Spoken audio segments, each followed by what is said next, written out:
The program you are about to see is based on a war game developed with the help of military experts and advisors. Its purpose is to inform, not to alarm. You will witness a series of events reported by the evening news on television, a series of events that could lead us to the brink of World War III. At this moment, flying over the United States is a military airborne command plane. It is a communication outpost for the President and Strategic Air Command. It is capable of transmitting orders to U.S. forces across the world during a nuclear confrontation. Its code name is Looking Glass.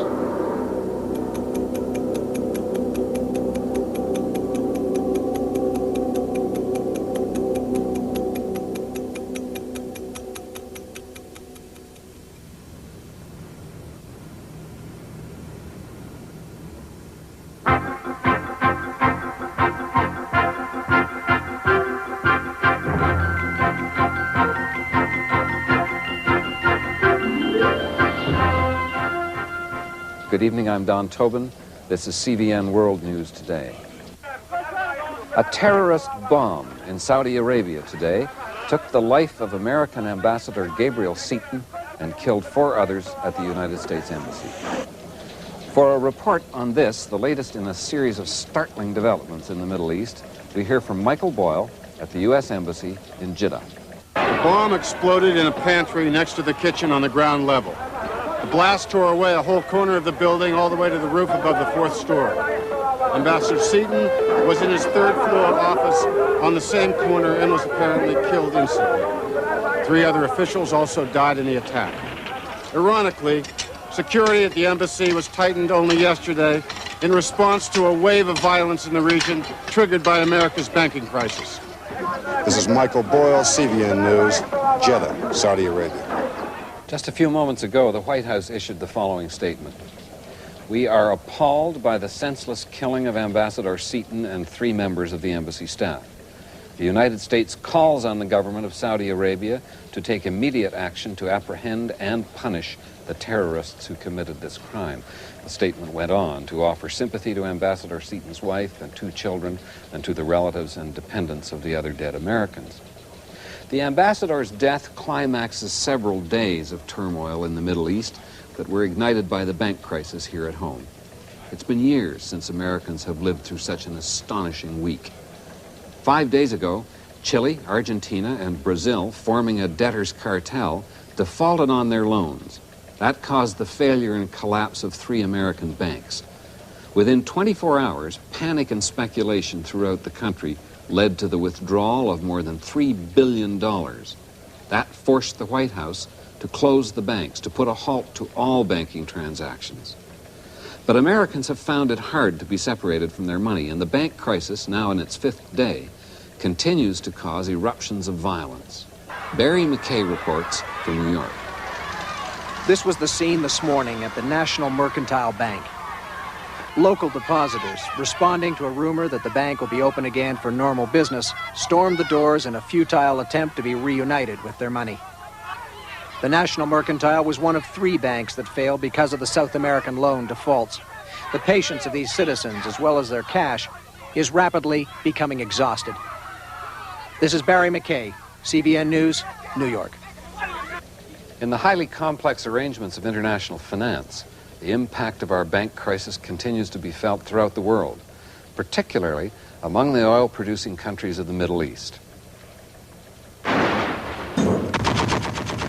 Soviet-backed guerrillas toppled the government of Oman after it had lost $700 million of its national treasury, which had been invested in an American bank. And now, the turmoil has spread to Saudi Arabia with the bombing of the embassy and the death of our ambassador. To help us make sense of the new political geography in the Middle East, we have senior correspondent Eric Severide in our Washington studios. Eric, how gravely does Washington take this, and what's your own view? How far do you think it can go? It means something that while America rides out the bank crisis with restraint and some patience, the reaction in the Middle East has expressed itself with guns and bombs. As we saw with the Iran-Iraq war, allegiances in that area are highly volatile. People in official Washington are, of course, unhappy by these events, but not all that surprised. Yes, but what's your own view? How long can that restraint and patience obtain? Well, it's a national policy premise that the Persian Gulf and its oil resources are vital to the Western world, to our allies in Europe and the Pacific. We're not likely to back away from that policy now. But it's a threat of civil war in Saudi Arabia, the biggest, richest, and closest Arab friend of the U.S., that could mean calamity to American interests in that region. Eric Severide, thank you.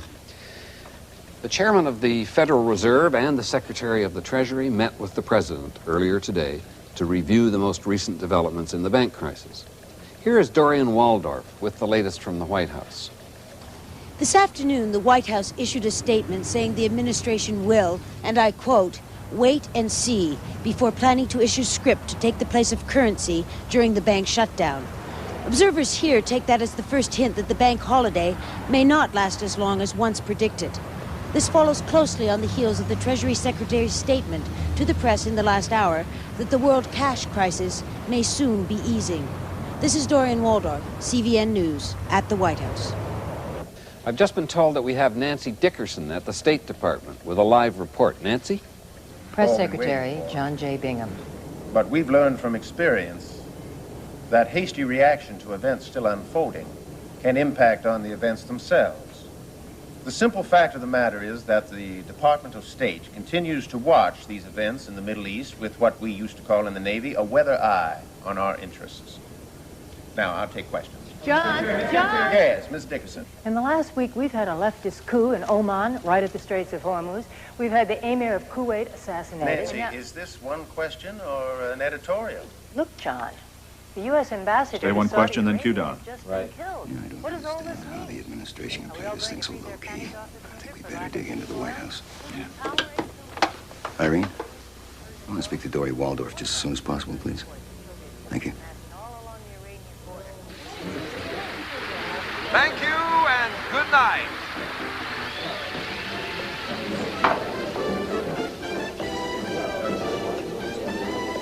Hi, sorry. It's okay, I didn't have anything better to do. Oh, yeah, this is a lot of laughs. Well, they're letting us sign chits for drinks. Is that right? Oh, well, in that case, I'll have a double vodka. How was your day? Eventful. I gave my report to the president. Oh, it's great they're going to let me have my own limo. In that case, I better have another one. This is a CDN news break.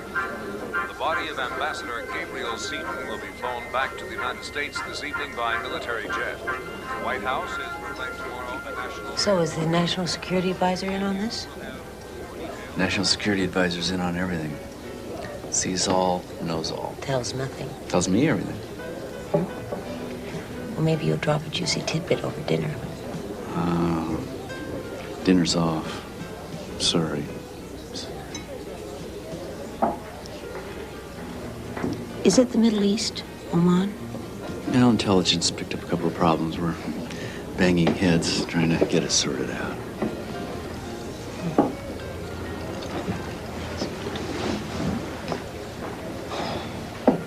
What about later? Do you want to stop by? Yeah, sure. I'll try.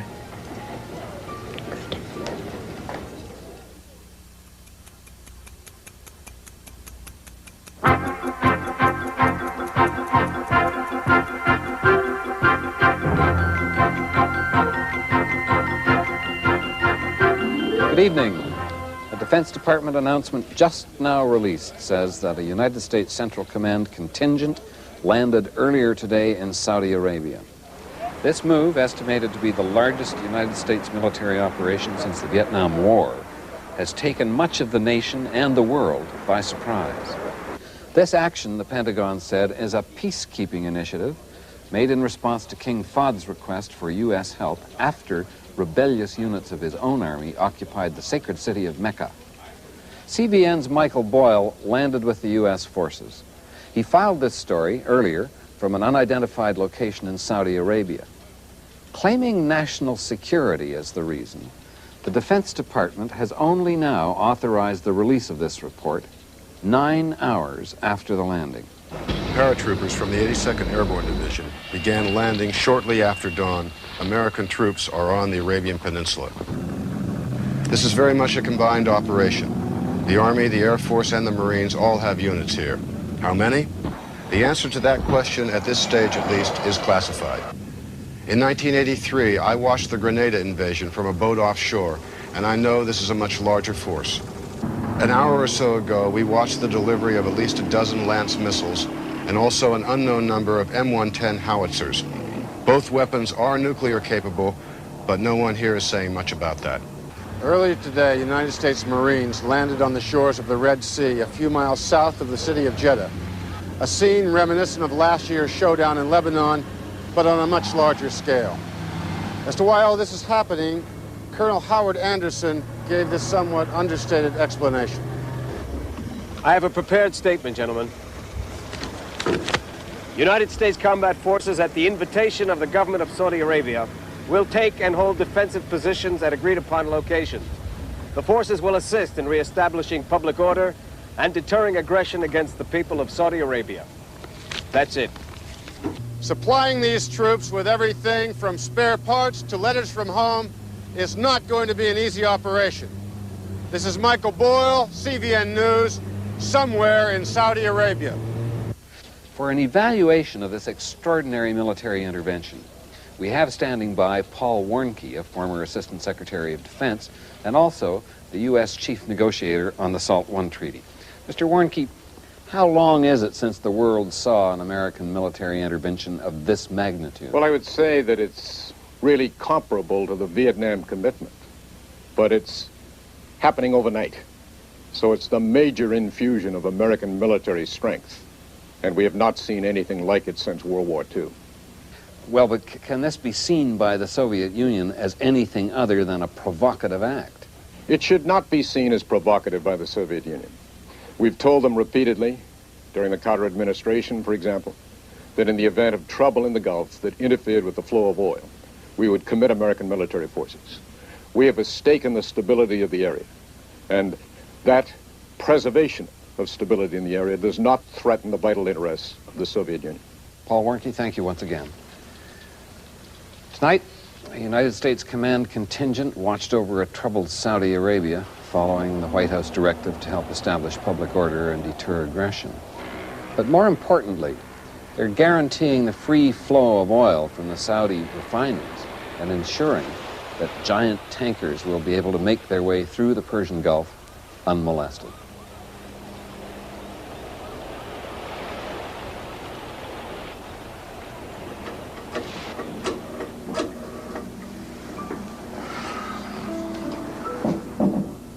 Hi.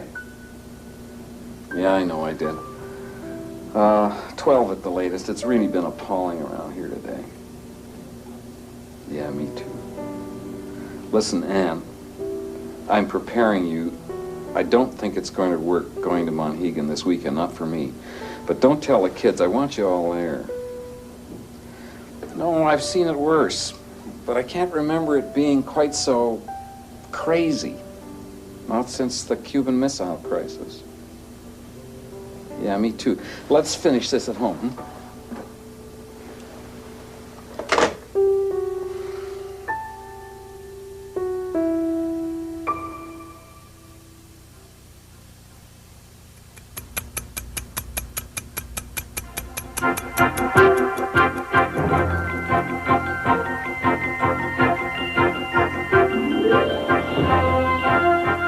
The landing of U.S. troops in Saudi Arabia yesterday has met with a storm of criticism both at home and abroad. We'll have reports from Washington, London, and West Germany. Good evening. I'm Don Tobin. This is CVN World News Today.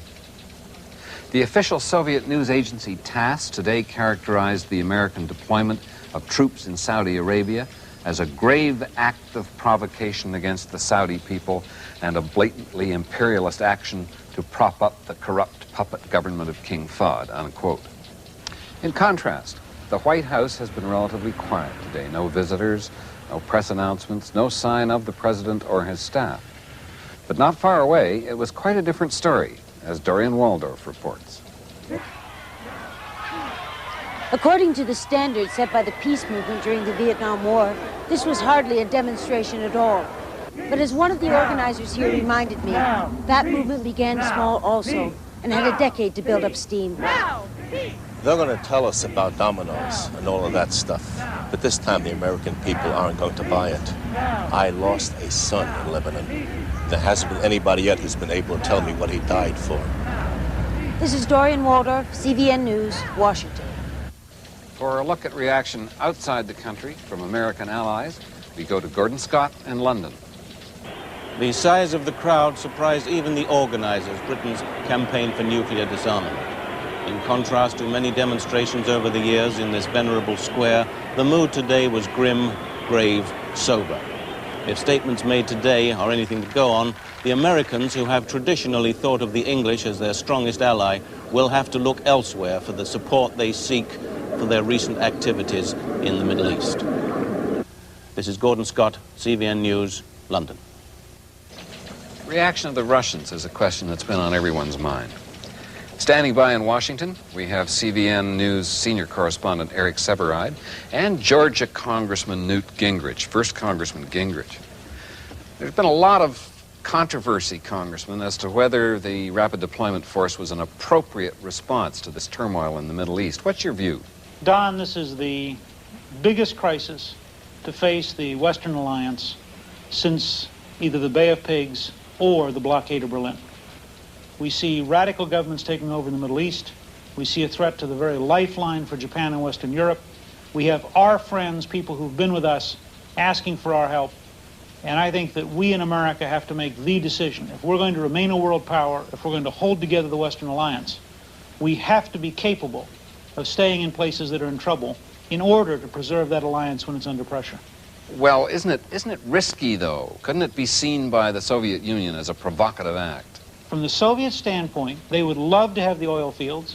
There is a 200 or 300 year history of the Russians back through the Tsars trying to seize this part of the world. For 2 centuries, the British stopped them. We are now in the unenviable but real position that it's either the Americans there protecting freedom and helping the Western Europeans and the Japanese and keeping the free world alive, or, in fact, the Soviets will take the fields. Congressman Gingrich, thanks very much. We go now to CVN News senior correspondent Eric Severide. Do you think that the Russians are going to be tempted by this reduction of NATO forces in Western Europe? Don, in my own opinion, no. Not in Europe, for the simple reason that any move on their part would bring us solidly back into that region. Well, do you think that the Kremlin feels its hand is being forced by these events? Who knows? But the ante has been upped, and now it's their turn. Eric Severide, thank you. Meanwhile, far from the growing debate over this nation's course, American soldiers keep the vigil in a distant desert and no doubt wonder where it all will end. This has been CVN World News Today. I'm Don Tobin. Thank you for joining us.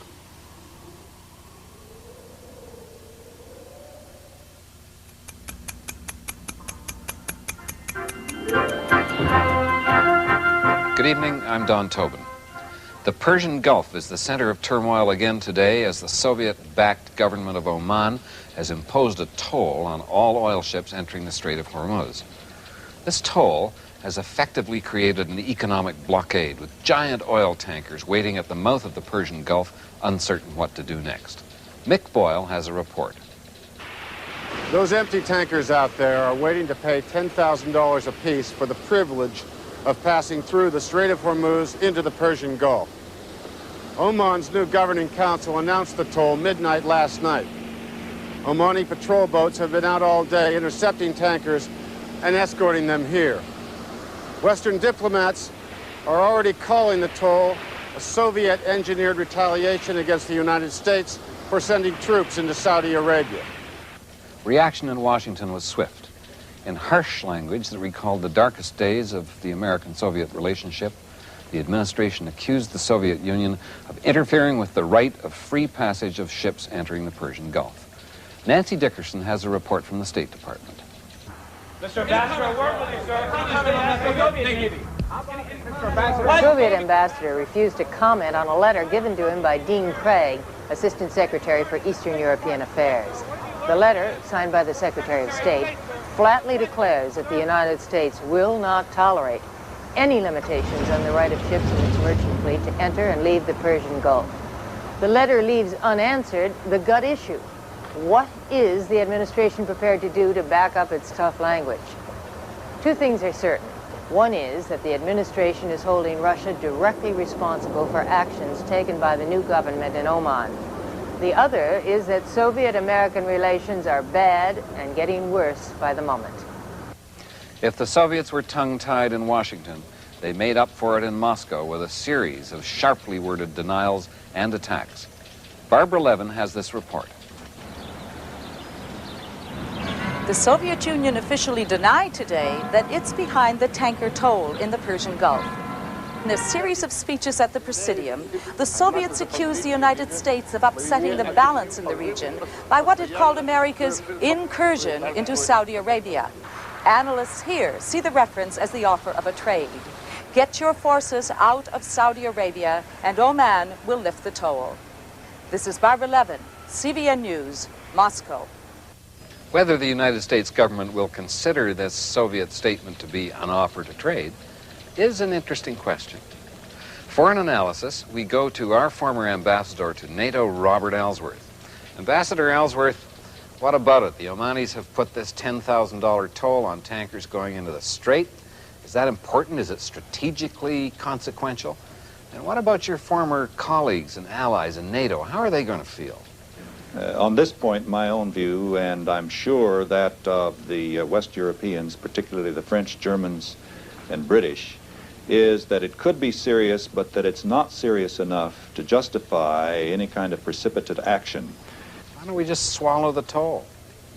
Oh, I think that'd be a mistake. I think that would be caving in at the very beginning of the test of wills, and would, in fact, have established the Soviets to a major degree with a position of equality of control with regard to the Gulf that neither we nor the Europeans nor the Japanese would be ready to concede yet. Ambassador Ellsworth, thank you. There's an old colleague of ours standing by at Boston who spent many an hour face-to-face with the Russians across the table, and many another hour intensively examining how they think and how they act. He's Professor Lincoln Bloomfield of MIT, and he has served both in the State Department and the National Security Council. Link, how do the Russians arrive at their security, at their foreign policy? What are they doing over there anyway? I wish we knew, Don. I go by a few basic principles. One is that the Soviet leaders resemble a man going down a hotel corridor and trying all the locked doors. If one of them is open, watch out. If they're all locked, they're very cautious. How many open doors are they going to find in that hotel, which is another way of saying, how far is this thing going to go? They must be sitting there calculating right now. What are the people in the Situation Room in the White House planning? What kind of military deployments might the U.S. make? I think there are a lot of uncertainties, and frankly, it's a dangerous situation. Lincoln Bloomfield in Boston. Just outside the Strait of Hormuz, giant tankers wait to load on oil for Japan and for our Western allies. However, the Omani toll has effectively stopped all traffic, and the consensus of world energy experts is that this impasse has to come to an end.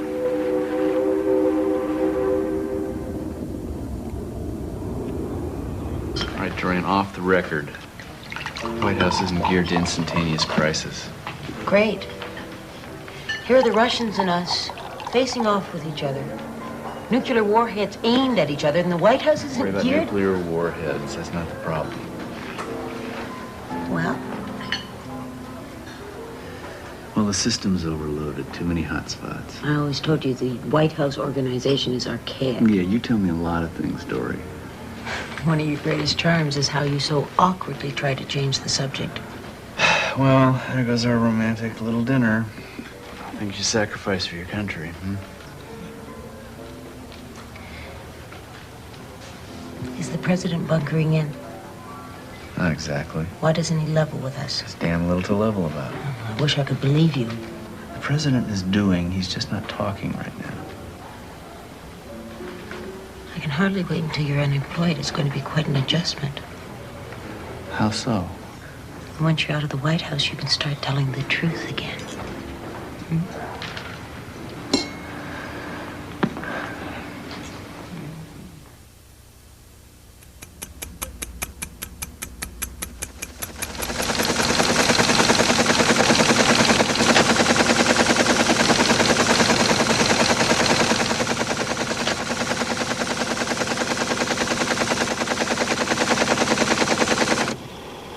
Jesus.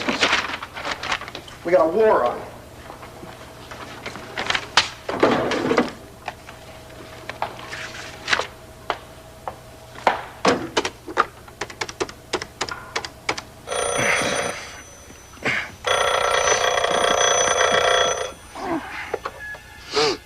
Listening, go ahead.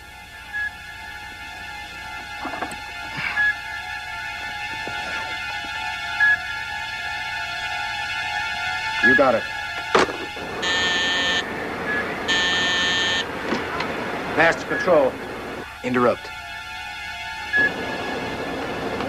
And your code.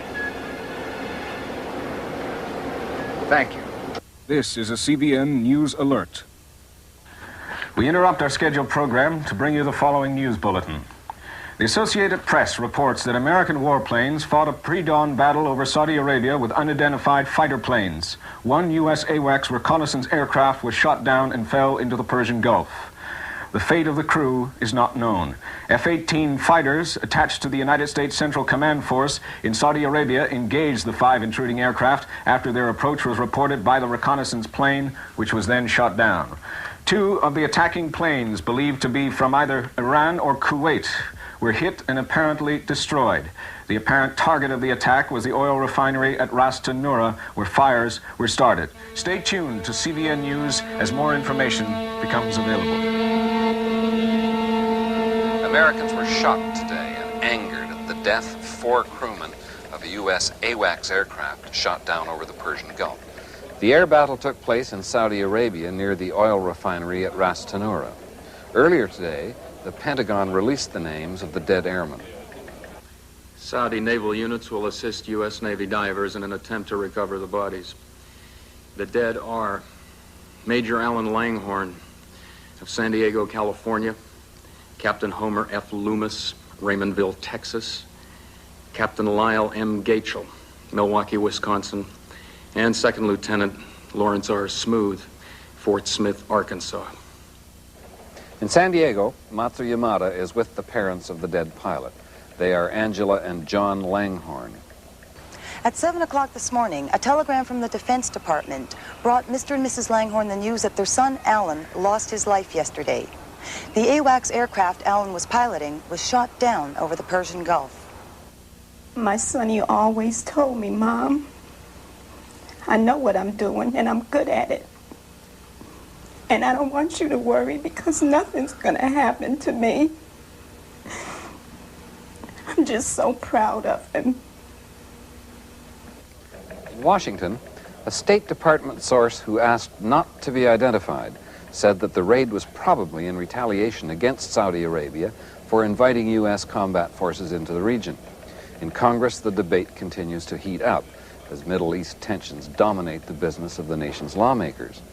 Senator Eugene McCarthy is standing by in his office in Washington. Senator, as you know, we've heard that this is the biggest American commitment overseas in military power since Vietnam. And you've seen how divisive it's being in the Congress. If CBN News were to invest you with the leadership of the nation tonight, where would you take us from now on? My caution to the administration would be that they ought to proceed very slowly before either committing the military power they have in the area or in any way escalating the confrontation, especially with the Russians in that area.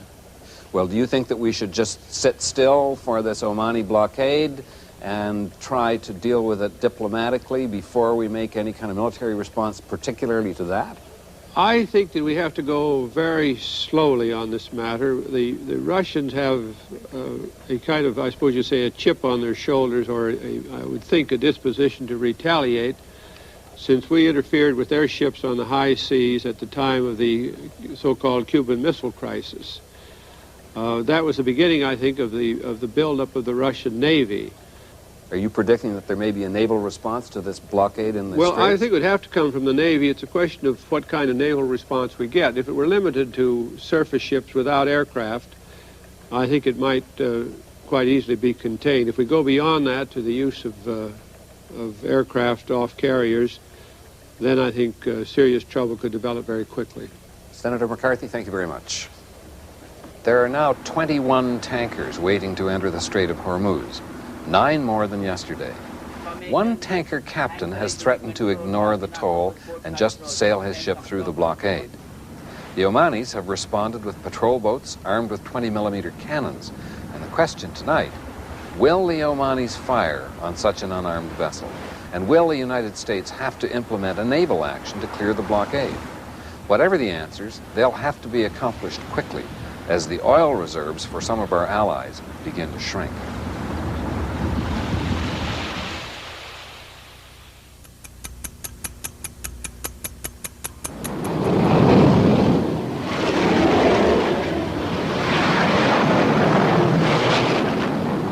American warships are steaming tonight towards a possible showdown at the entrance to the Persian Gulf. This action was announced in a statement issued only moments ago by Presidential Press Secretary James Otis.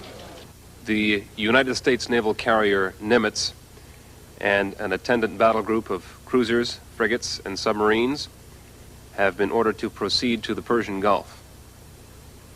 The group will make certain that American merchant vessels are not hindered in their use of international sea lanes.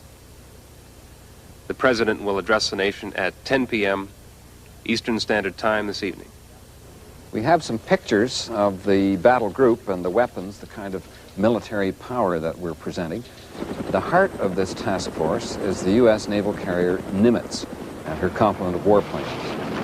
The carrier is surrounded by a protective screen of 8 frigates and cruisers, and as further security, an unknown number of hunter-killer submarines will sweep the seas ahead of the task force. Most of the ships and planes of this formidable task force are equipped with nuclear weapons, cruise missiles, torpedoes, depth charges, mostly low kiloton yield, but still much larger than the bombs dropped on Hiroshima and Nagasaki. Because of the gravity of events in the Middle East, we are not going to report other news from around the country and the world tonight, so that we can concentrate on this rapidly expanding crisis, paying particular attention to the most recent decision by the President. Let's go right away for an analysis to Washington and CBN News senior correspondent Eric Severide. Don, what we are witnessing, quite simply, is a serious escalation of military actions and reactions on both sides. Well, now, what do you think will the Russians do? How will they read our latest move? Well, our stated intention is to create a strong presence in the area in the hopes that the sea lanes will be opened without the use of force. That has not always worked for the U.S., and the Soviets know it. Whether they respond militarily and to what degree is uncertain, but they've got to feel threatened.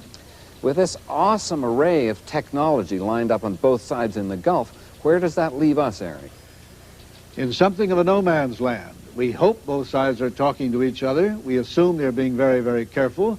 We hope neither side misreads a signal, misunderstands an intention, or perceives this rattling of sabers as an act of aggression. But here we are, going eyeball to eyeball on the Strait of Hormuz. It's going to take some very fancy footwork for both sides to get up and walk away from this. Eric, thank you very much. A little over 2 hours from now, at 10 p.m. Eastern Standard Time, the President will address the nation from the White House. CBN News will be there to provide live coverage.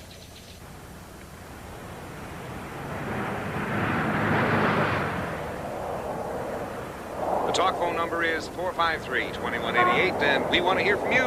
Hello, you're on the air. Hi. Yeah, look, I don't know about you, Jerry, but when do the 2 leaders of the superpowers have the right to flirt with the extinction of the species, huh? Well, is this a general complaint, or do you have a real question? No, I would like to hear...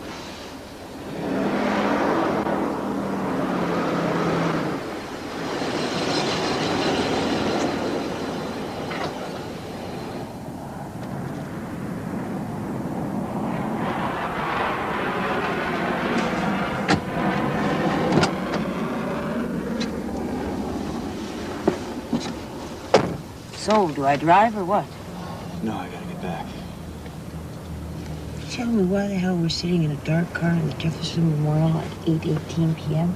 Feels like we're in a bad detective movie or something. Yeah, it's real simple.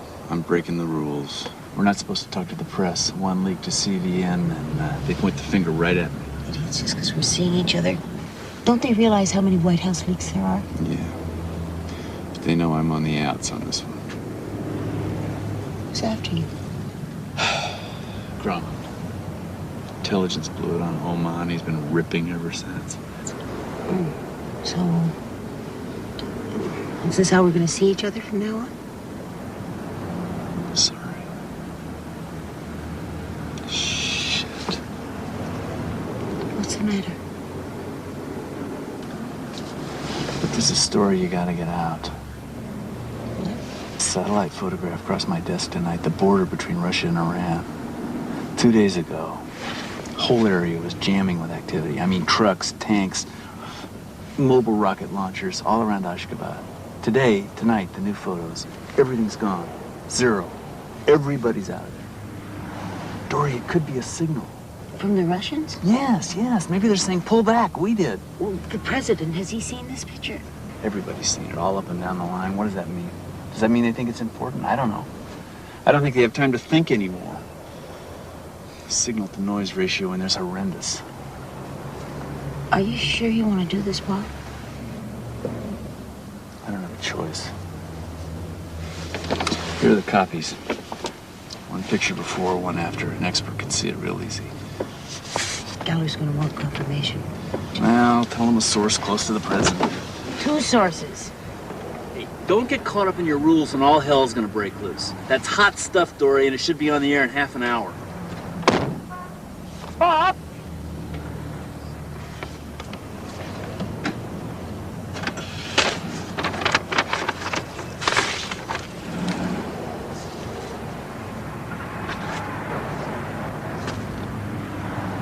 Ladies and gentlemen, the President of the United States.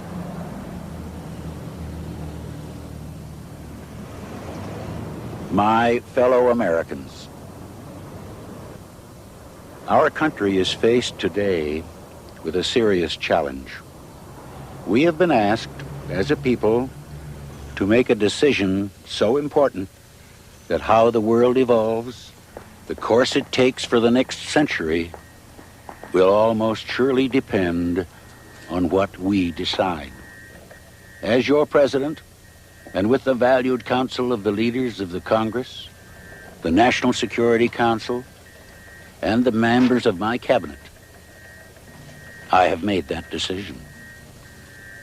My decision is to make it absolutely clear to those who would impose unreasonable and crippling restrictions on vital commerce that such restrictions are unacceptable.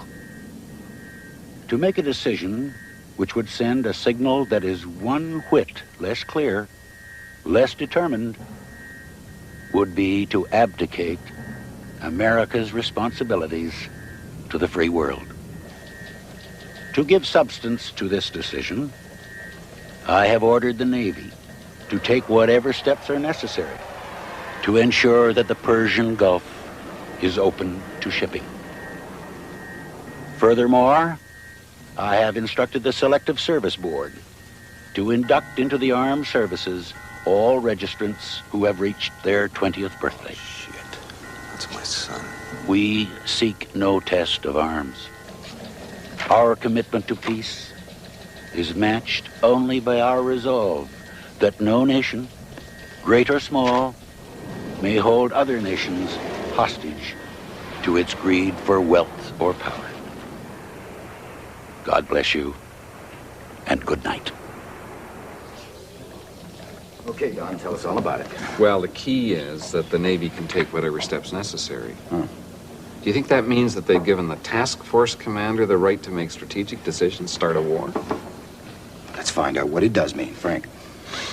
Well, what I wish we could do is get through to someone close to the president and persuade them that we have got to get a man on board one of those ships in the task force.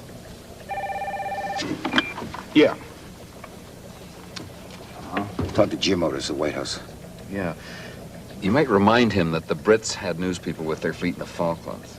And say if there's going to be any Grenada-style censorship, he won't find the media quite so complacent this time. Right on. Okay, let's take it. We've got a Waldorf piece coming in from Washington. Irene, try and get a hold of Jim Otis at the White House press office. And if not, I'll talk to Mr. Dunstead or Mr. Grauman. I'll be at Studio 6 Control. Okay. Are they ready? Good. So, we all set? Washington check your phasing. She's ready? Yeah, we're rolling. Tape's rolling. Okay. All right, cue Dory. Washington, you've got it. In these critical days, the intelligence agencies are working around the clock in a desperate effort to give the country's political and military leaders the information they need to make crucial decisions. Literally thousands of bits and pieces of information are gathered daily. Every one of them has to be studied as a possible clue to Soviet intentions. For instance, there's the unconfirmed report that Chinese in large numbers are crossing the border into Russia. What does it mean? Are they volunteers on their way to join forces with the Russians? Are they simply peasants fleeing crop failures in northern Xinjiang province? Documentary? No one knows for sure. But it is one more cause for alarm, one more demand on available energy. Or there is this satellite photograph that was taken yesterday. This is the border between the Soviet Union and Iran. In this picture, taken 2 days ago, the objects indicated are military vehicles and weapons on the Russian side of the border. In this photo, taken last night and just released to CVN News, there is no visual evidence of any military activity whatsoever. The border is clear. Why? Is Moscow signaling to Washington, we've pulled back, now you do the same? Stand by, videotape. We're coming to the end of the report. Irene, I want to speak to Dory just as soon as she's through. On the answer to that question, and others like it, may depend decisions that could lead to war or peace. This is Dorian Waldorf, CVN News, Washington. This stuff is fantastic. I mean, this is great stuff. You get it? If it's legitimate. I hope they listen. Dory, who else has seen those photos? No. I mean, network, cable. Okay, FB, put those photos up again, will you? Now, this is really classified stuff. How'd you get your hands on it? Split them. Usually reliable, White House, so... Dory, we're going to need another source. No, confirmation. Somebody closer to the president. Yeah, I know exactly how you feel, Dory. Just a minute. Dorian, this is Don. Yes, of course I understand.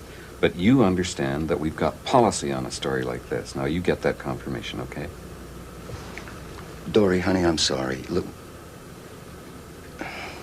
Why?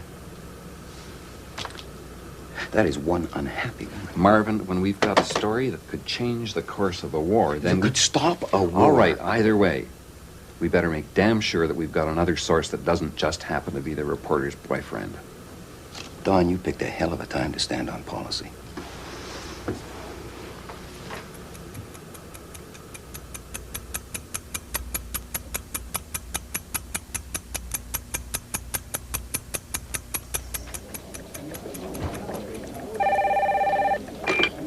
Hello? Dory, it's Bob. This is short and sweet and disloyal as hell. The story does not run without confirmation. Listen, if you can break away, a very good source wants to back me up. You gotta meet him. Okay, anytime. Parking garage, L'Enfant Plaza, on the lower deck. Park near the ticket booth. Look for a gray BMW. 6 o'clock sharp. Got it? Wait a minute, that doesn't leave me any...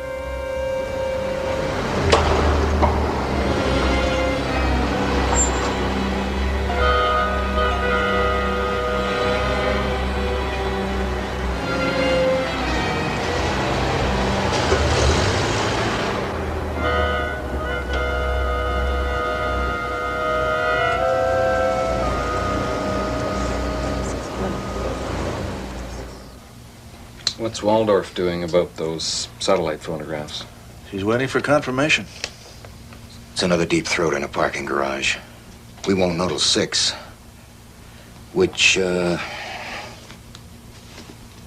of puts us in the squisher. Stay tuned for the 7 o'clock news, coming up in just 30 seconds, right after the sports highlights. In Philadelphia, Art Thurman defeats the hot Philadelphia offense with a 3-hitter and pitched San Diego Padres to a 3-0 victory over the Phillies. In New York, Keith Hernandez's double in the 9th inning scored pinch hitter.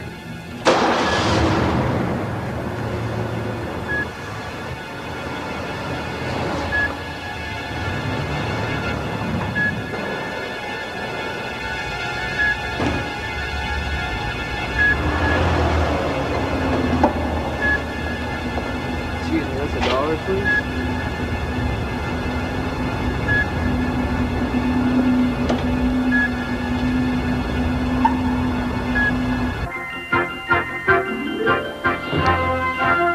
submarines are believed to be headed tonight towards the Persian Gulf in a possible confrontation with American warships. Good evening. This is CBN World News. Today, Don Tobin reporting. CBN's Michael Boyle and a camera crew were flown early today to the aircraft carrier Nimitz, power center of the task force in the Indian Ocean, steaming towards the Persian Gulf. Mick filed this report earlier today.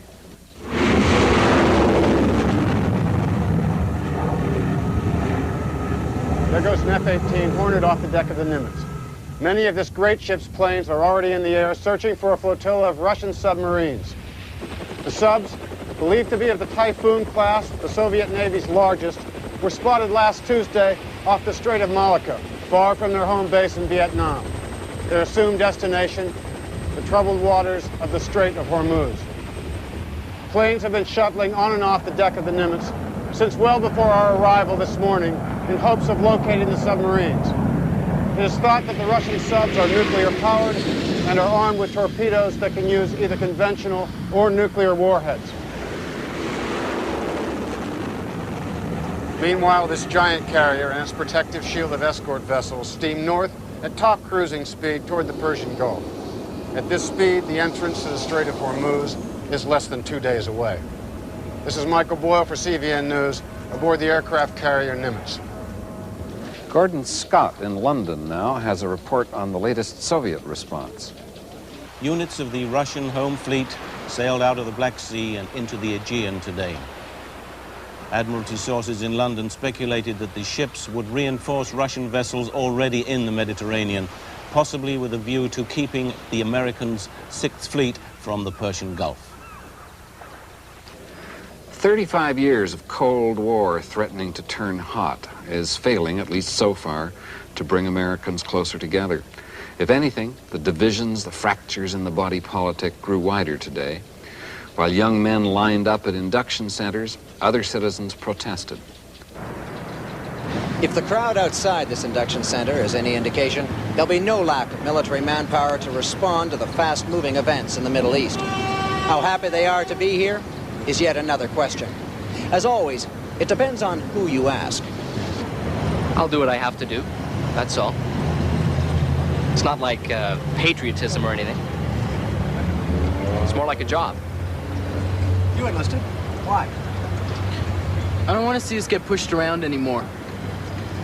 We haven't won a war since 1945. I think we got a real chance of winning this one. I want to be part of it. Do solemnly swear that I will support and defend the Constitution. Whatever kind of war it might be, if indeed it is a war, many of these young men will be in it, like it or not, marching to the same drummer for the first time in their lives. Barry McKay, CBN News, Induction Center. Chicago, Washington, Boston, Dallas, and 24 other major American cities, at last count, have had protest demonstrations of one form or another. The largest was here in New York. Thousands of citizens gathered in front of the UN and then marched up Fifth Avenue past St. Patrick's Cathedral. The most violent was in Berkeley, California, where 13 people were taken to hospital and over 40 arrested. For the latest developments in the Soviet Union, you go now to Barbara Levin in Moscow. The Soviet Union's defense ministry today called up 6 classes of reservists. Military leaves were canceled in the same order. All servicemen and women were told to report to their units. In addition, according to the just-released task report, Soviet Chief of Staff Marshal Nikolai Vyolgarkov was quoted as saying the United States has totally ignored his country's offerings of conciliation. He went on to say the United States government has continued to pursue its goals of expansionism and domination in the Middle East. What conciliation? What the hell are they talking about? Pull back. Of its belligerency. You mean do I really add something? Vyolgarkov The called on satellite all photographs? members of Russia's armed forces to do their duty in defense of the motherland. This is Barbara Levin, CBN News, Moscow. God almighty. And no, I'm not blaming myself. CBN News can't put stuff like that on the air without confirmation. You know that. Besides, Bob Ellsworth pointed out that those troops disappearing could just as well mean they've been sent into action, for God's sake. Yes, I admit Dory did a great job. She'd just get another source besides that White House boyfriend of hers. What? Yeah, I'm sorry. Yes, it is. I mean, at this stage in our life together, we're not going to start kidding each other, are we? No. No, if I thought that, I'd come home or get you down here. Yeah, newsman, yeah, newsman, right. Yes, I do, Ann. Yes. Yes, Ann. Okay, hon. Night.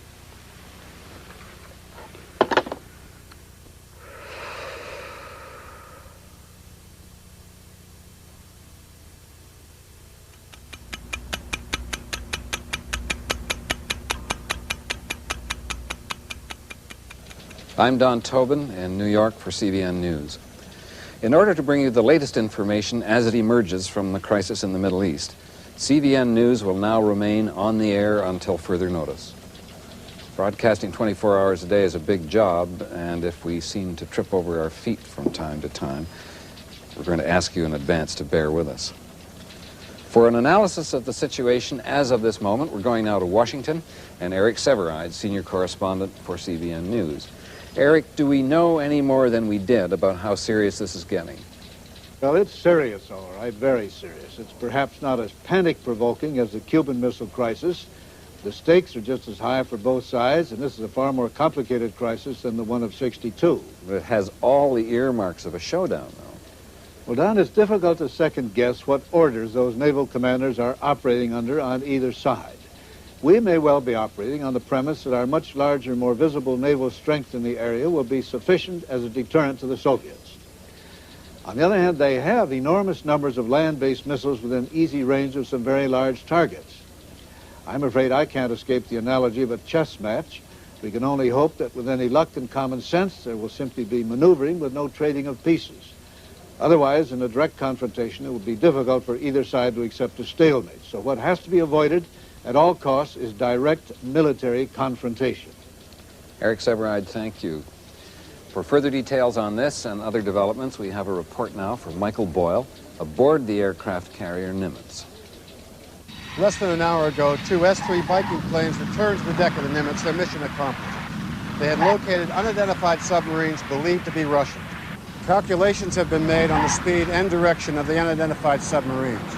Assuming they're correct, they will enter the Gulf of Oman a few hours in advance of the arrival of this task force.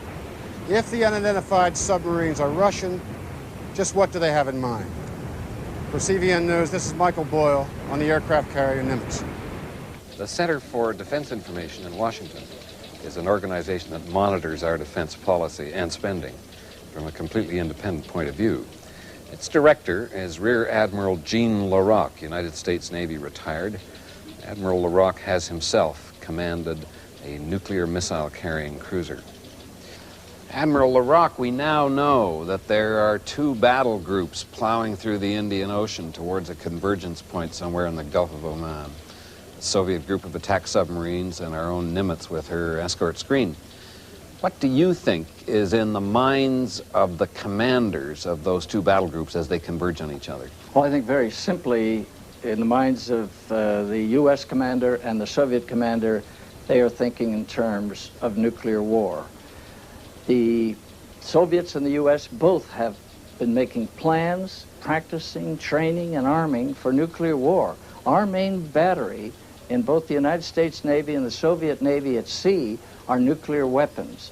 And if you have Soviet submarines, as apparently is happening, converging with our aircraft carriers, it's just a question of which side uses nuclear weapons first. I know that from my own experience that I would not hesitate 1 minute to use nuclear weapons when confronted with Soviet submarines, because I'm totally aware that the Soviets have nuclear weapons that they can fire at our carrier battle group. So it's just a question of which side uses them first. Any war with the Soviet Union will be a nuclear war. Admiral LaRocque, thank you very much. We have Nancy Dickerson sitting in on a news briefing at the State Department, and we're going to... This has just come in on the UP wire from Washington. The government today has ordered the shutdown of the nation's nuclear-fueled power plants. The spokesman for the nuclear regulatory body said that the closings are being ordered as a precautionary measure. We'll bring you more on that. Now we go to Nancy Dickerson at the State Department.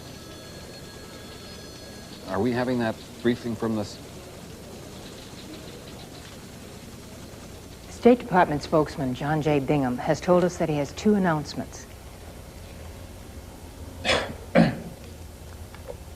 The governments of Egypt and the Sudan have made a joint offer to mediate between, that is, they made the offer to Saudi Arabia, Oman, and to the United States. The offer is being studied.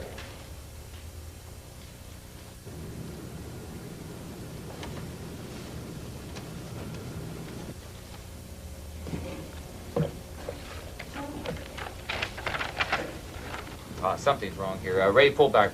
Pull back. Ray to go to Don Tobin. No, wait a minute. I think... Go back in. Oh, all right. Zoom in. Due to unusual demands being placed on departmental officials, daily briefings for the news media are suspended until further notice. Get on the phone. Pull back. See what you can find out. Yes, Nancy, we have you. Well, Don, as you can see, John J. Bingham has left without taking any questions. It's highly unusual. Of course, the one question left on everybody's mind is, what is this crisis all about? Oman's toll charge, Persian Gulf oil, Soviet troops in the Iranian border? I think the only conclusion we can draw is that the people who are making the tough decisions here in Washington are really under tremendous pressure. I've never seen it like this. It's almost as if official Washington has gone into the bunker. Now all we can do is wait and see what happens next and who, if anyone, is going to tell us when it does. This is Nancy Dickerson at the State Department. To help us understand what must be going on in the heart of the White House, former NATO Ambassador Robert Ellsworth is standing by again tonight from his own office. Ambassador Ellsworth, it's clear that the lights are burning pretty late in the Situation Room right now, and that the pressure on all those people in there must be terrific. Do they have the capacity to be coherent and well-informed and well-directed as they try to make those decisions? Of course, I hope they are, and I believe they are, but the White House staff responsible for these matters in recent years has been rather weak. Do you mean, sir, at the level of the National Security Advisor? I do, and of his staff. That's distressing, Mr. Ambassador. Thank you very much. Standing by in his office in Boston is a man who has guided this news organization through the intricacies of more than a dozen world crises over the last few years. He's Lincoln Bloomfield of MIT. Link, do you think Robert Ellsworth is right? Don, I think Ambassador Ellsworth is right to be worried. I'm worried. Right now, the president is in control of our system. Billions of dollars are spent, so the president can control and communicate with all of our nuclear forces. But as things develop in a crisis, release authority goes further down the line, and I think Bob Ellsworth has a very... Link, excuse me, I've got to interrupt you. I've just been advised from the control room that there's a story coming in that takes us over to Washington. Don't go away, I'll get back to you. Just moments ago, Dawn, our cameras caught this remarkable and rather frightening scene just outside the White House. There was no word at first what was wrong, but it soon became apparent to us that something inside the White House was very wrong, judging by the amount of activity here. But just now, it has been confirmed to us, Defense Secretary Uliano, 53, has died. I repeat, the Defense Secretary is dead, perhaps from a heart attack, although they're not saying for sure. There were, they say, strenuous efforts to revive him by paramedics, but to no avail. This is Dorian Waldorf at the White House.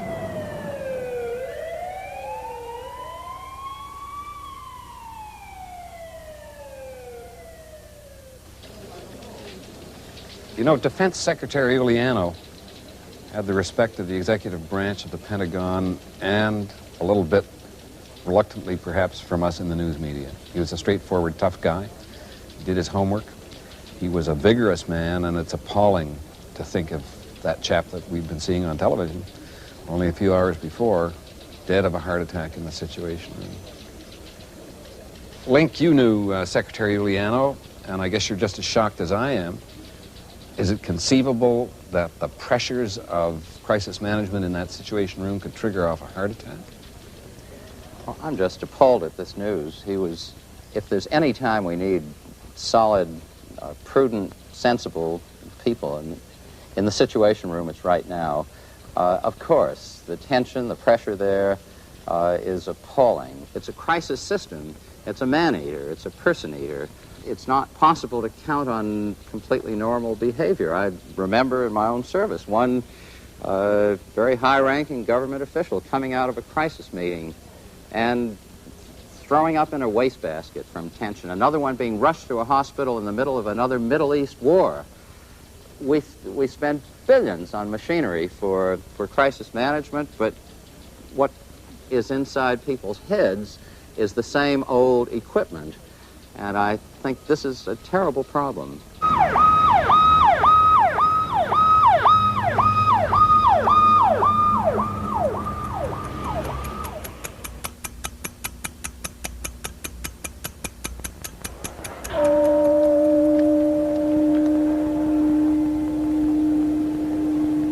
They've been coming since dawn. Nobody told them to. There have been no announcements, no leaflets. As far as I've been able to find out, this is completely spontaneous. Some of them leave after a few minutes of silence, others stay. The quiet was broken only a few moments ago by a young couple tolling the ancient bell mounted near the Hiroshima monument. With the arrival of monks beating their prayer drums, the atmosphere has been transformed into a ceremonial rite. One couple traveled all night from their farm 300 miles to the north. I asked them why they came. The only explanation they could give me was that something told them this was where they should be today. This is Marty Schindler, CBN News, Hiroshima, Japan. It seems incredible that it was only 12 days ago that the default of Chile and Argentina and Brazil caused this crisis. The demonstrations in Japan and many other countries throughout the world are a clear response to a drama being played out between the United States and the Soviet Union. At center stage in this grave conflict is the U.S. battle fleet, and we have a report from Michael Boyle. Yes. We're going live now to Michael Boyle on the aircraft carrier Nimitz in the Gulf of Oman. Dawn, a short time ago, the Nimitz press liaison informed us that we are now within 10 miles of that area, now claimed by Oman as its territorial waters in the Strait of Hormuz. The flight deck of the Nimitz has seen a flurry of activity. Fighter jets taking off to fly over the strait, inspect Omani gunboat positions, and then return. Two things to remember. First, this task force, the Nimitz, and an untold number of cruisers, frigates, and subchasers is still being dogged by an invisible flotilla of Russian submarines. Second, the Nimitz continues full speed ahead into the Strait of Hormuz. Make a question. What exactly is the mission besides guaranteeing passage through the strait? Well, they're still sticking to the official version. If they have any other orders, they're not saying anything about it. What about firepower? Can you confirm that we're nuclear capable out there? Dawn, we've known for years now that many of these ships and planes are dual capable. There's no reason to suspect that that's changed for this operation. But officially, there's no answer to that question. All right, Mick, we'll stay close in touch. Right now, Dorian Waldorf is standing by at the White House with a report. Dorian? It was an angry crowd that gathered here today. Presidential security personnel quickly called in Washington police, requesting that the park and the streets immediately surrounding the White House be cleared. The mood of the demonstrators was one of frustration, which rapidly exploded into violence as the police went into action. Tempers flared on both sides, and for a short time, the situation threatened to become extremely dangerous. However, within an hour, the worst was over. The police had secured the area, but at the cost of many bruised bodies and more than a few arrests. CBN News has just received information that a ship, apparently a supertanker, has exploded and is now on fire in the Strait of Hormuz. There's no confirmation that the explosion was caused by an aggressive act. As soon as we're able, we'll bring you more information from Mick Boyle on the Nimitz. Repeating, a giant supertanker has exploded in the Strait of Hormuz and appears to be heavily damaged. Yep. Okay, we have that report now from Michael Boyle. Daylight has revealed the terrible damage done to a Dutch oil tanker, the Erstig. In an apparent attempt to run the blockade under cover of darkness, the Erstig was fired on by an Omani gunboat. The explosion, which ripped open the hull of the Dutch tanker, has caused a tremendous fire, sending black smoke hundreds of feet into the air. There are still no official estimates of casualties, but it is hard to imagine that anyone survived. Not once during our helicopter flight did we see any Omani gunboats. However, just a few miles from the burning Erstig, we observed a Russian nuclear submarine of the Typhoon class. The Erstig has been fatally damaged and is sinking into the sea, the first casualty of the growing conflict in the Gulf of Oman. The big question here is, how will the world's two superpowers, now both committed to protecting their vital interests with military force, will react as they both sail into the Strait of Hormuz? This is Michael Boyle on the Nimitz. To answer that question, we're going to go live to Washington and Congressman Newt Gingrich and Senator Eugene McCarthy. Congressman Gingrich, is there anything that's worth blowing away the world, worth the risk of a nuclear confrontation that could be set off by the convergence of these two great naval task forces out there in the Middle East? Don, tragically, you've asked the right question.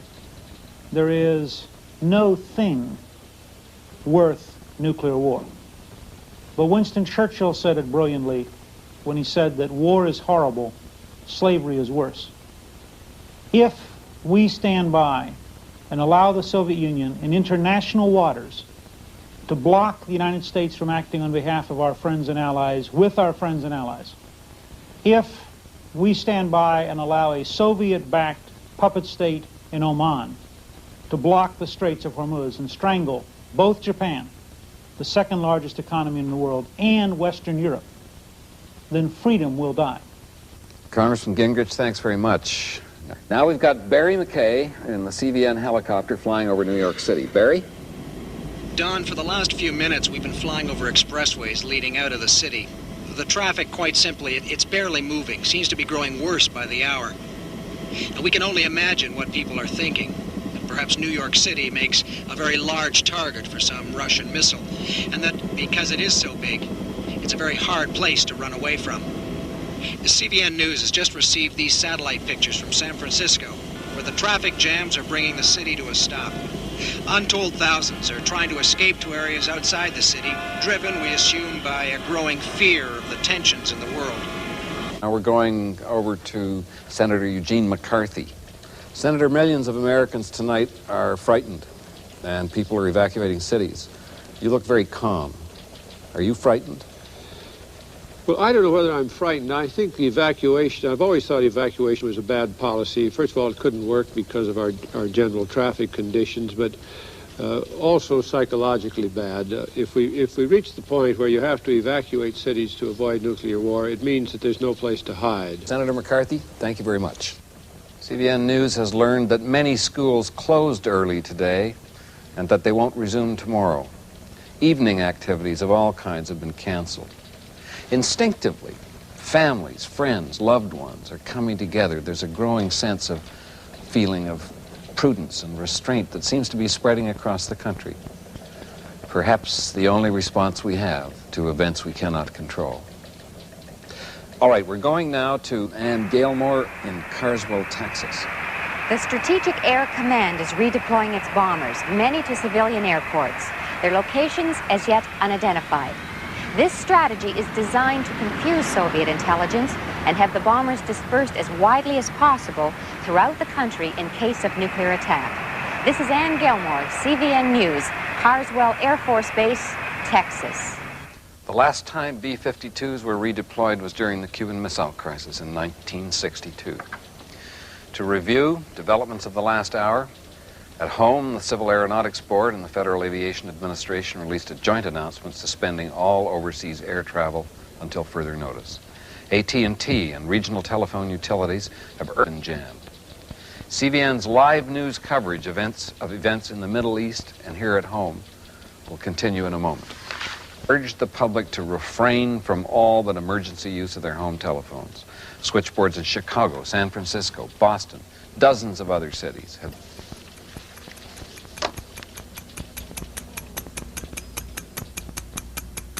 Washington thing here at this point. Okay.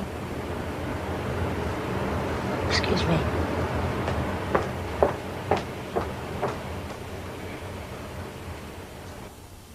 You're crazy. Roman's gonna have your head.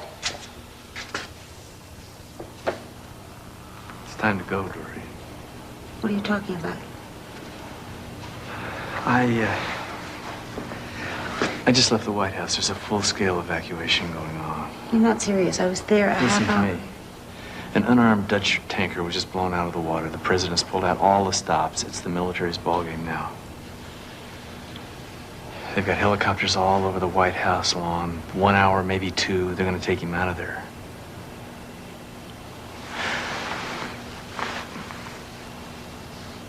I don't know where we're going to go. But we've got to get moving right now. I can't. Dory, one more broadcast isn't going to make any difference. It's too late for that now. Maybe. But I can't leave. I do love you.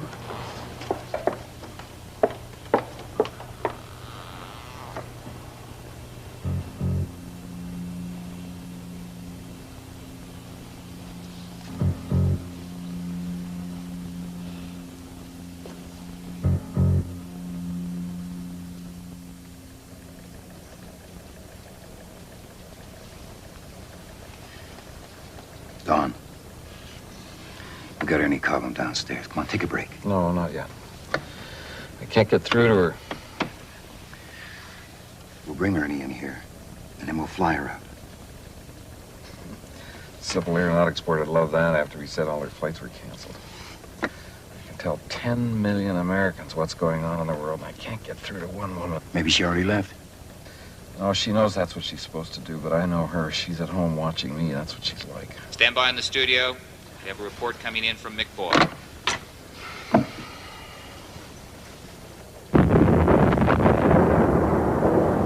Elements of the U.S. Navy's task force at the Strait of Hormuz have been involved in an exchange of gunfire with hostile warships. We received via satellite only moments ago this extraordinary coverage that you're about to see. The voice you hear is that of CVN reporter Michael Boyle aboard the Nimitz.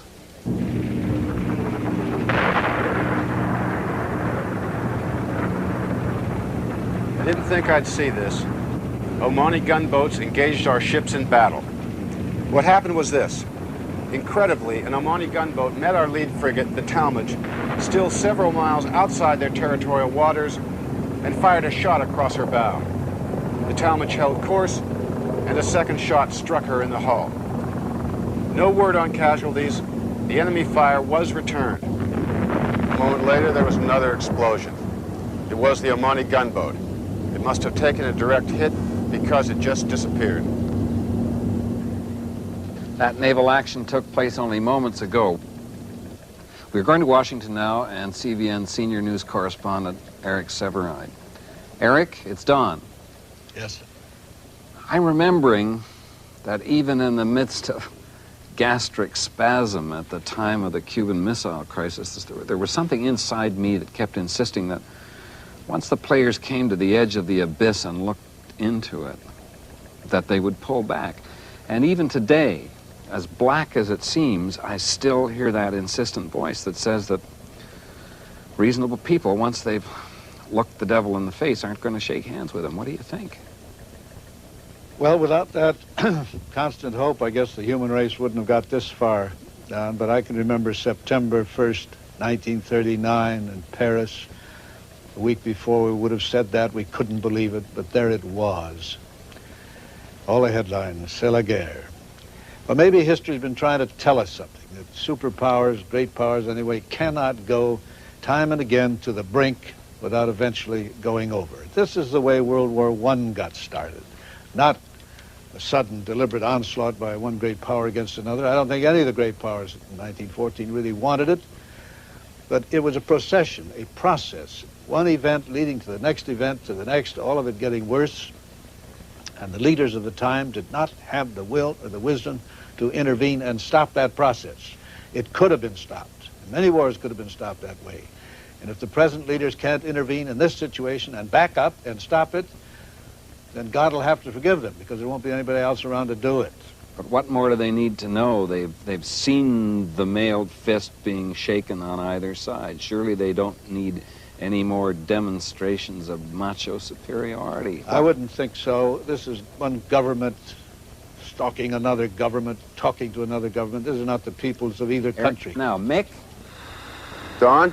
Yes, Mick. Yes, Don, we've been advised that we've just entered the territorial waters of Oman. The Talmadge is burning on the horizon.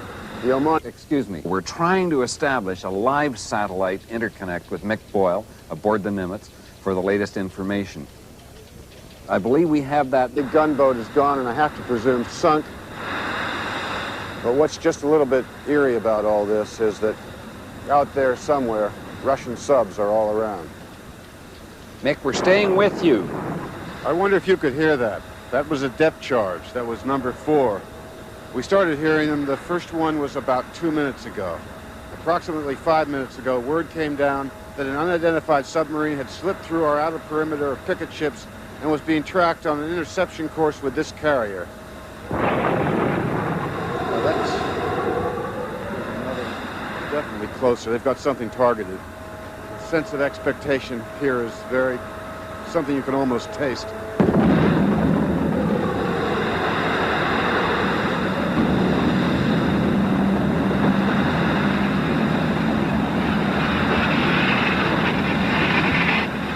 Al Horn, are you all right? Yeah, no damage? Just an incredible explosion from somewhere way over there, and then didn't release some weight, almost the same shockwave. My first thought was the ship.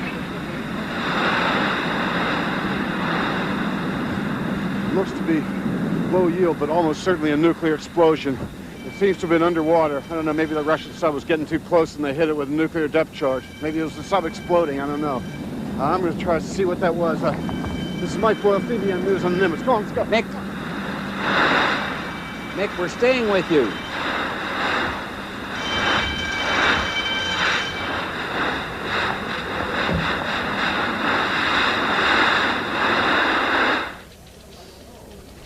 While we're waiting for Michael Boyle to return, I've been told that outside the United Nations in New York, several thousand demonstrators have surged through barricades. No, wait, we're still with the Nimitz.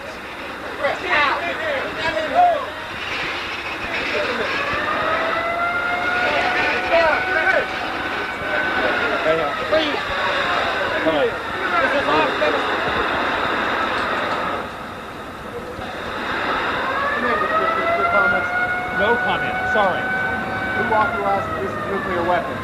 We have no confirmation that nuclear weapons have been used. You're telling me that mushroom cloud out there is a conventional weapon? Who has release authority in this group? Whose depth charge was that? Mick, honest to God, I just don't know. Come on, I don't believe it.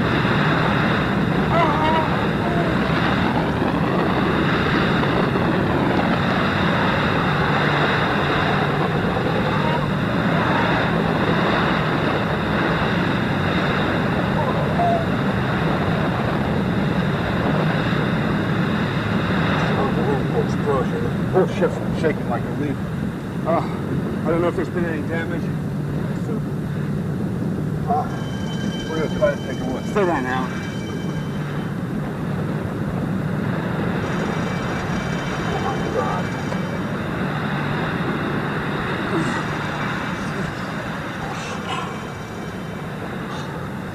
A few seconds ago, this flash of light.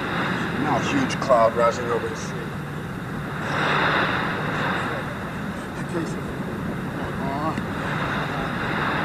Sheer force of these things. We seem to be in one piece. Now we're going to try to get you a picture. What? What's he do? One of the vessels of this carrier has definitely been hit. Now we'll see.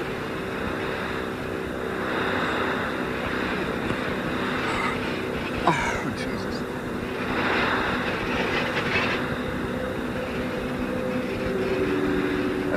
there's no way to get harder information, but there's no question that we've had an exchange of nuclear weapons. The cloud is dissipating. I can see the moon again over the Straits of Hormuz.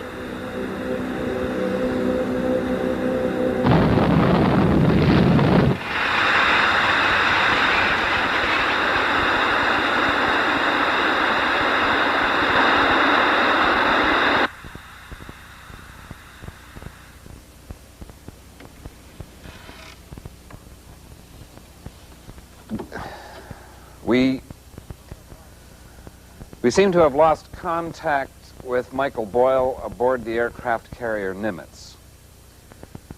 To repeat, it appears that in the Strait of Hormuz, U.S. and Soviet forces have exchanged nuclear weapons, with most likely the loss of an American warship and the destruction of a Soviet submarine. Okay, where's Waldorf? He's on our way out to Edwards Air Force Base. The president is leaving the White House. She thinks he's going to his command aircraft. Jesus. We're going live now to Dorian Waldorf, standing by at Andrews Air Force Base. We are looking at the President's airborne command post. The idea is that if the nation's leaders are in an airplane 5 miles above the damage that would be caused by a nuclear attack on the United States, they will be able to continue to give vital orders to commanders on the ground. Dorian, I have to interrupt. We have word now that there's a message of some kind coming through from the White House. The President, the Joint Chiefs of Staff, and the President's closest advisors have left the White House. This is a precautionary measure. Its purpose is to make sure that the nation's leaders are able to continue to search for peaceful solutions to the grave problems that confront us. Within a few minutes, we will activate the emergency broadcast system where you will continue to receive information from your government. In the meantime, the President has instructed me to urge everyone during these critical hours to remain calm, to stay at home, and to offer their prayers for peace. Thank you. 20 years ago, I used to spend a lot of time talking about hypothetical nuclear war scenarios with a man who was one of the pioneers in that form of prophecy. He's dead now. Really believed in his craft. He said to me once, "Don, I'm convinced that sooner or later there will be a nuclear exchange. But I'm also convinced that when the leaders confront the terror of that exchange, they'll realize they can't get away any longer with playing war games, and they'll turn around." If there's anything to the power of prayer, in a short while, our voices will be replaced by official government voices of the emergency broadcasting system. Until that time, this is a news organization, and we shall continue to serve you with the best reporting our facilities and staff can muster. Here is a bulletin that's just come in. The President's Emergency Airborne Command Post is now taking off from Andrews Air Force Base. Flying high over the United States, it will join another airplane carrying members of the Strategic Air Command. They will attempt to maintain communications with United States forces throughout the world. The code name of this second airplane is Looking Glass. We interrupt this program. This is a national emergency. Important instructions will follow. This is an emergency action notification message. This station has interrupted its regular programming at the request of the White House to participate in the emergency broadcast system. During this emergency, most stations will remain on the air broadcasting news and official information to the public in assigned areas. This is the CVN News Network. We will remain on the air. You are listening to the emergency broadcasting system.